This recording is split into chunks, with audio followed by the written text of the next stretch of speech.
Bildiğiniz üzere eSports 2026 birkaç gün önce Steam'de çıkış yaptı. Bu videoda da bu oyun almaya değer mi? Fiyatını eder mi? Oynanır mı? Artıları neler, eksileri neler onlara bakacağız.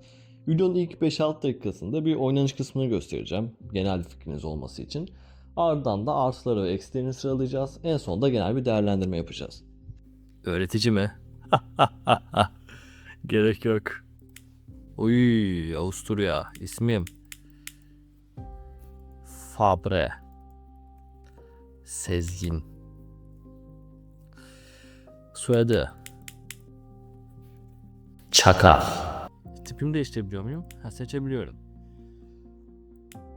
Ben şunu seçeceğim. Oo, Muhammed El Daraşi. Oğlum yapay zeka mı lan bunlar? Yapay zeka tipleri değil mi bunlar? Tamam, bu adam oldu. Aa, Vitro Ermeni miymiş lan? Hiç haberim yoktu bu arada. Eternal Fire biraz fazla mı güçlü olmuş? Neyse. Aurora yok mu? Aurora... Oo, bu ne lan? Nasıl oğlum? Bu kadar kötü mü Aurora? Eternal Fire daha iyi. Kaç adam var oğlum burada. Şimdi arayüzümüz böyle. Bir tık FM esintileri vardı oyunun kapağında ama arayüz öyle çok alakalı değil. Ha, bunda direkt suratlar da yok, şeyde var. Biz saçma sapan surat ekleselerdi keşke. Yapay zeka bu. Ha, suratlarını eklemişsiniz oğlum. Değiştirmişler mi lan? Aa, değiştirmişler suratları, tamam ama Zyvo aynı. Tamam, değilmiş. Çok yapay zeka yani, bir tık göze batıyor ama ya PM'deki o Wonderkid tipleri mi bu mu dersen yine bu ya. Ana sayfada bunlar var. Postada sözleşme görüşmesinden bahsediyor. Kadromuz. Şunları satabiliyor muyum mesela? 7'ye gerek yok abi. Counter Strike bu. Legali. Ha, bu da Apple. 2 tane RPG'yi ne yapacağım lan takımda? Neyse bu 27.000. Buna kaç istiyorlar? 47.000. Ya o zaman 98.000 isterim ben abi.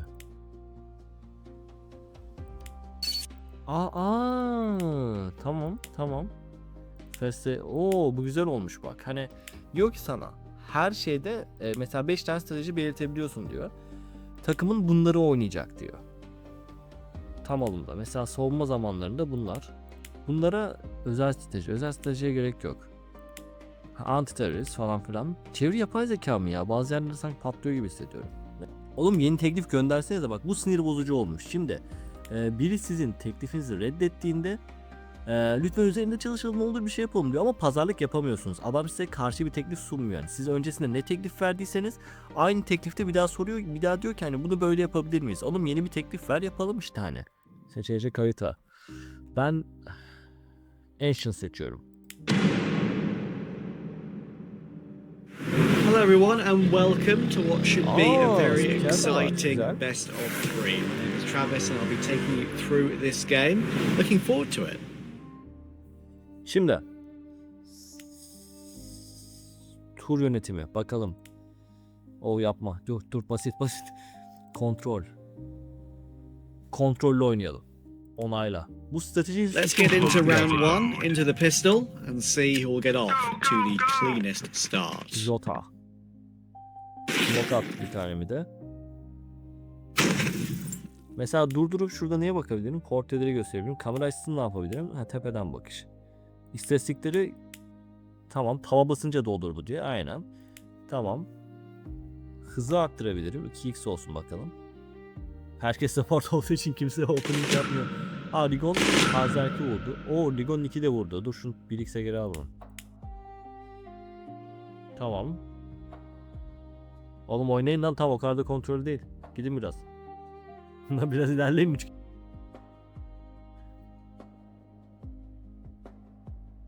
Böyle bekliyoruz. Kalix yavaş yavaş açmaya başladı. Trey'i bekliyorlar. O Trey'i... Clean work in the pistol Artık geri round. That's a gidin great yani. start to the half. Bir de AFK mı lan orada? Ha. Bu da güzel olmuş. Tek oyuncuyu bölebilmek. Sonunda A side'a gittik. SD'ye bekliyor orada bizi. SD'ye döndü. Bomb has been planted. Güzel. 40 saniye beklemeyelim tabi.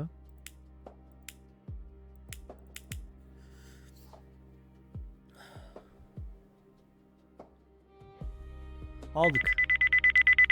takımın ilklerini aldık.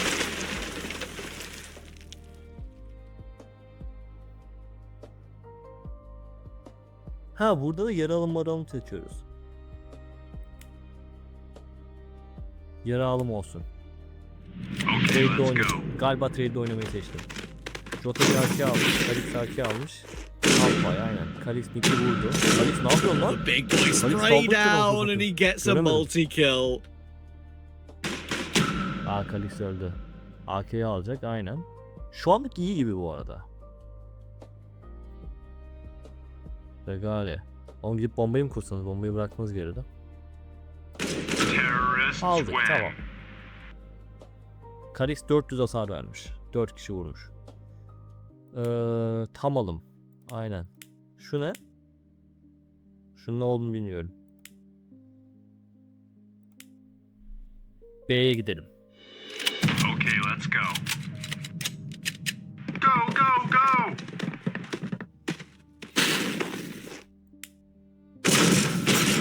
Tamam.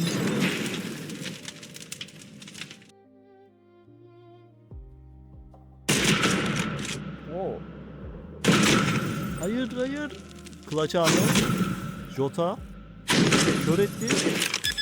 O ne yapıyor Jota? Counter terrorists win. Aa, biliyorsun bir de 2 kişi var orada. Eko olalım, Eko. Bu ne? Random mu? Random bir taktik. Hadi One kafaya time to göre eco yapalım. here for sure. Trying to get that money available to have a full buy in the next round. Jota ne yaptın Jota?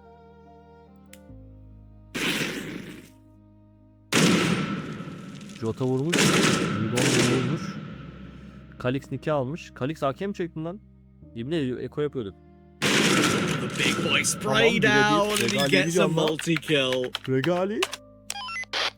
Bomb Kurdu has bombayı. been planted. Oyun kastı. Rakibini bekliyor Regali. SD'ye böyle mi okunuyor bilmiyorum. SD'ye döndü bir base'e flash aldı. Oo, kötü yakaladı Regali.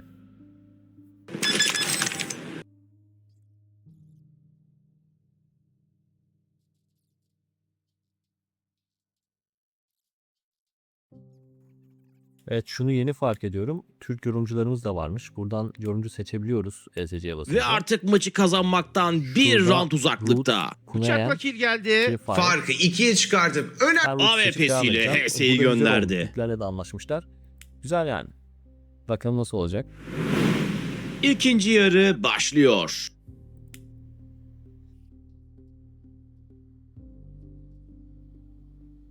Evet, ilk maçı bitirdik. Ekran bu şekilde 13-9 yendik Page'ını. Jota MVP oldu. Yani o maç kısmı cidden çok zevkliydi. Bazı küçük hatalar vardı ama videonun sonunda bahsederiz onlardan. Artı olarak bahsedeceğim ilk şey tabii ki de Türkçe dil desteği. Oyunda Türkçe seslendirme, Türkçe altyazılar, Türkçe metinler tamamıyla entegre edilmiş durumda.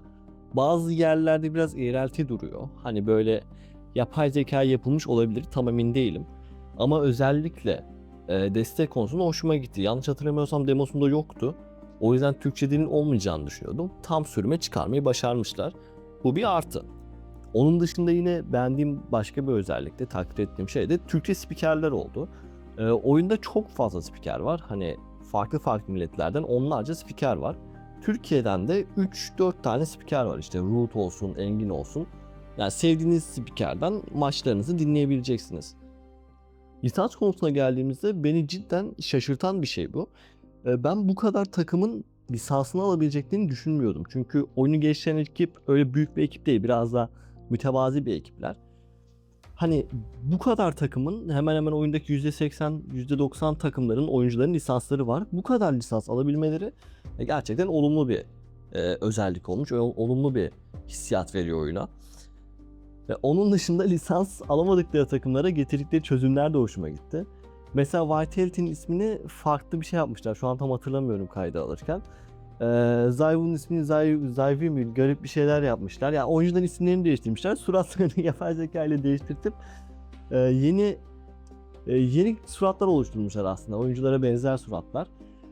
Yani tabii bunun hukuki boyutu nedir? Bunu yaparken de izin aldılar mı bilmiyorum. Ama umarım bundan dolayı başları belaya girmez. Çünkü hani suratları değişse de oyuncunun kim olduğu çok belli oluyor aslında. Oyuncu suratları demişken o suratlarla ilgili başka bir olumlu bulduğum şey. Yine yapay zeka yaptırdıkları için eleştiri gelmiş olabilir, gelecek olabilir bu şeylere.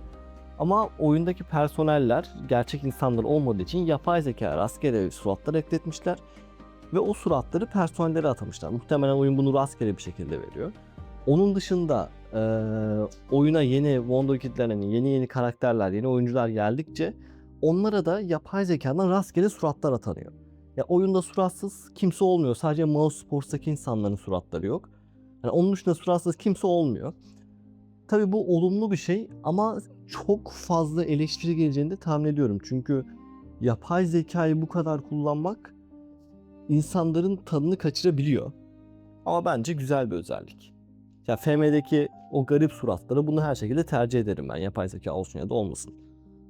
Oyunun oynanışı yani simülasyon kısmına geldiğimizde simülasyonu gerçekten başarılı. Eksiklikleri var. Onları eksiler kısmında değiniriz. Ama simülasyonu oynamak, onu izlemek ve sanki bir CS maçı hissiyatını veriyor size. Bir tık uzun sürüyor. Hani ciddi anlamda roundlar oynandığı için oyunu hızlandırmadığınız sürece gerçekten uzun sürüyor. Ama tabii onun içinde farklı şeyler eklemişler. Hızlandırma, önemli anda geçme tarzı şeyler eklemişler. Bu açıdan simülasyon kısmı güzel diyebilirim. O konuda başarılılar oyunun temeli konusunda en azından. Yine oynanış kısmında taktiklerden bahsedersek oyunda farklı hazır taktikler var. Siz oynayacağınız oyun sistemine göre atıyorum defansif mi oynayacaksınız, kontrollü alarak mı oynayacaksınız ya da agresif mi oynayacaksınız ona göre farklı sistemler, farklı taktikler atıyorum Contact B gibi farklı taktikler deneyebiliyorsunuz. Taktiği çok kullandım. Onun dışında kendi özel taktiklerinizi de oluşturabiliyorsunuz. Ben çok girmedim o kısma ama öyle opsiyonlarınız var. Oyunun pozitif tarafları genel anlamıyla bunlardı. Şimdi negatif taraflarına geçecek olursak çok tat kaçıran şeyleri var. Hemen temel negatiflikle başlayayım. Oyun çok kolay. Yani gerçekten bir takımı alıp major şampiyon yapmanız, dünyanın bir numarası olmanız yaklaşık 10 saatinizi falan oluyor. Çok kısa sürüyor. Hani zaten dünyanın en iyisi olduktan sonra da oyunu oynamak için çok bir sebebiniz kalmıyor. Bu sebeple oyunda sıkmaya başlıyor. Bu oyunu biraz zorlaştırmaları lazım. Şu haliyle çok uzun süreli oynanacak bir şey olduğunu düşünmüyorum. Çok fazla spiker olduğundan bahsetmiştik. Ne kadar fazla spiker olursa olsun bu spikerlerin replik sayısı çok az. Yani atıyorum bir maç içerisinde bir spiker 15 kere konuşuyor olsun. Bu 15 repliğin 10'u aynı. Sürekli aynı şeyi tekrarlıyor. Hani spikere çok bir konuşma kısmı düşmüyor. Ve bunu zamanla arttırabilirler, çeşitlendirebilirler. O yüzden bu çok büyük bir eksi değil. Ama daha fazla olsa daha iyi olurdu. Onun dışında oynanış kısmı, simülasyon kısmı ne kadar eğlenceli olsa da yapay zekanın çok büyük eksiklikleri var ve kesinlikle gelişmesi lazım. Örneğin yere bir AWP düştüğünde, AWP'ciniz öldüğünde round sonunda onu sevleyebilmeleri lazım. Ya da genelde şöyle durumlar oluyor. CT oyuncusu, T oyuncusunun önünde diffuse'a başlıyor. Bombayı çözmeye başlıyor. Ve bombayı çözerken CT oyuncuları, özür diliyorum T oyuncuları, teröristler hiç umurlarında olmuyor yani. Böyle bomboş bakıyorlar tam gözünün önünde olmasına rağmen. Hani bunun çözülmesi lazım. Onun dışında aklıma gelen sevleme konusu. Yani oyuncular sürekli aynı yerde seviliyor. Tabii ki silahları sevlemek oyunun büyük bir parçası ama sürekli aynı yerde. Hani örneğin Ancient'ta bir save olacaksa sürekli Temple'a gidiyorlar. Başka hiçbir yerde sevilemiyorlar. Ya bu da oyunun gerçekçiliğini bozan unsurlardan bir tanesi. Yine oynanış kısmında taktiklerin ayarlanmasının güzel olduğunu, taktiklerin iyi düşünüldüğünü söylemiştim. Söylemediysem de şimdi söylüyorum. Taktikler ne kadar zevkli, eğlenceli olsa da taktiksel çeşitlilik az. Yani şey yapıyor size, atıyorum 5 tane maksimum. Ya her bölümde 5 tane taktik seçme, hazır taktik seçme izni veriyor.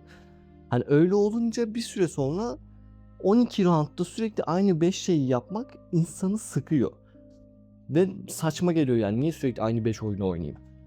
Yani tabii ki onu oyun içinde gelişmiş taktikler kısmında değiştirip ayarlayabiliyorsunuz ama onunla da sürekli uğraşmak artık bayıyor. Ya öyle olunca insan diyor ki tamam 5 taktikten birini yapayım devam edeyim. Ya bu da biraz canını sıkan bir durum açıkçası. Kesinlikle o taktiksel çeşitliliğin de artması gerektiğini düşünüyorum. Şimdi gelelim en çok can sıkan iki noktadan ilkine. Üst sistemi. Oyuna üst sistemi diye bir özellik getirmişler. Bu üst sisteminde siz üssünüz var, bir base'iniz var, hani prec room'unuz var.